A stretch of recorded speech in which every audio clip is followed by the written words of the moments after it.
Risqué ou pas, ayez confiance en le peuple.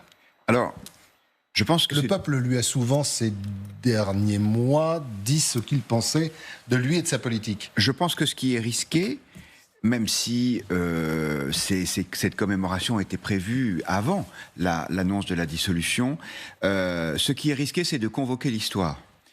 C'est une tentation récurrente chez Emmanuel Macron. On se souvient qu'en 2017, il était allé déjà à Oradour-sur-Glane quelques jours avant le second tour des élections législatives, avec un discours sur le thème « Ne laissons pas revenir les pires heures de notre histoire ». Je pense que les Français aujourd'hui n'entendent plus ce message, et qui peut même être contre-productif. Donc ça lui a été reproché lors du débarquement. Oui, et notamment. Absolument. Et le risque, c'est que tout ce que dit Emmanuel Macron aujourd'hui, compte tenu de ce vote de discrédit d'hier, peut être retenu contre lui. Or, tout indique qu'il va être le chef de cette campagne.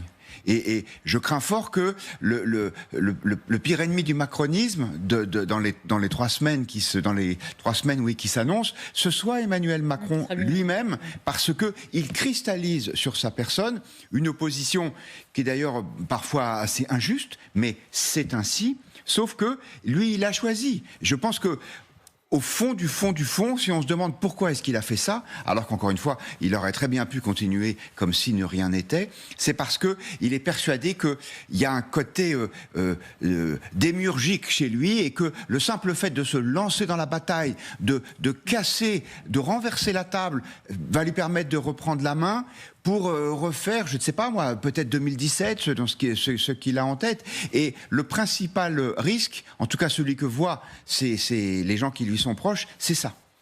Patrice, vous êtes d'accord avec ça? C'est son pire ennemi. Je note au passage que le 7 mai 2017, quand il fait son discours au Louvre, il a dans son discours ces mots-là: je ferai tout pour lutter contre les extrêmes. Et on se dit que 7 ans après, on en est encore là.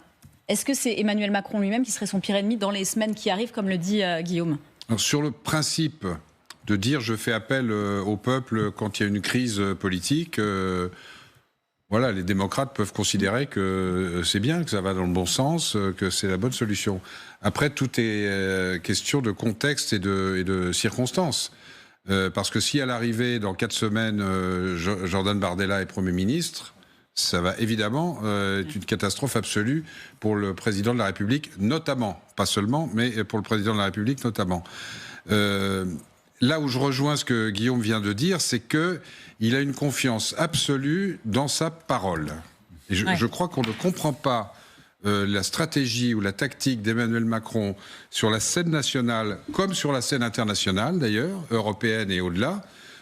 Si on ne comprend pas ça, il pense, c'est ce qu'on appelle la parole performative, il pense que quand il parle, il est suivi, c'est alors peut-être le côté messianique effectivement dont parlait Guillaume. Après, il prend son risque. Voilà.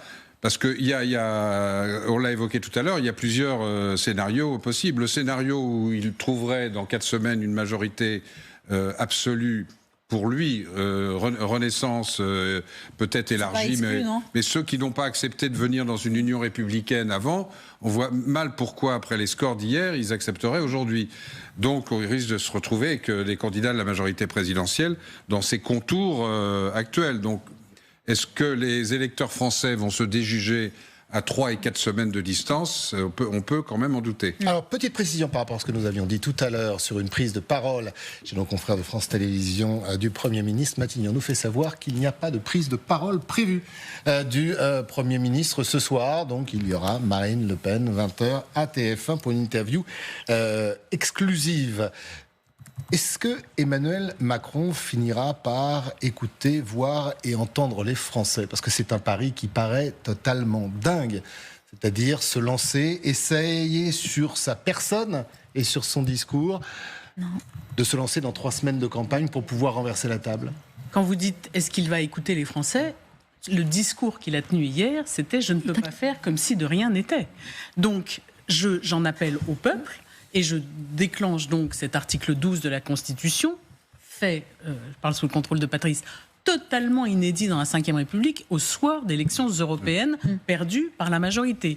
Donc oui, me semble-t-il, entendu. Il aurait pu faire un replâtrage, changer, pardon de le dire comme ça, mais changer de Premier ministre, de gouvernement, introduire une dose de proportionnel, que sais-je.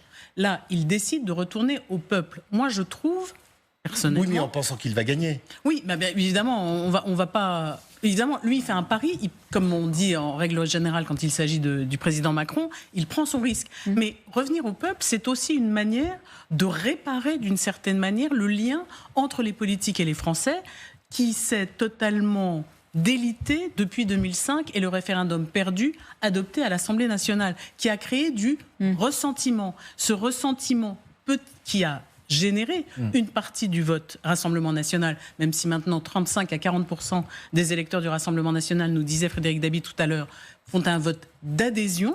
Est-ce que le président Macron a essayé de réparer ce lien entre les gouvernants et le peuple? C'est ce qu'on verra lors de ces législatives. Et Damien Fleury doit s'exprimer, il doit prendre la parole avant son départ pour le G7. On n'a pas encore de précision. Regardez ces images, l'arrivée du chef de l'État au Radour-sur-Glane. On n'a pas encore d'idée de comment ça va se faire. Ce qu'on nous expliquait hier soir dans l'entourage du président, c'est qu'il y aurait une expression rapide. Pas aujourd'hui parce que ce lundi est consacré à l'agenda du président, à ses commémorations, et que ce n'est pas le lieu de commenter entre guillemets l'actualité politique. Ce n'est pas le bon niveau du chef d'État. Donc on va effectivement laisser entre guillemets se dérouler ces commémorations. On voit le chef de l'État aux côtés du président allemand.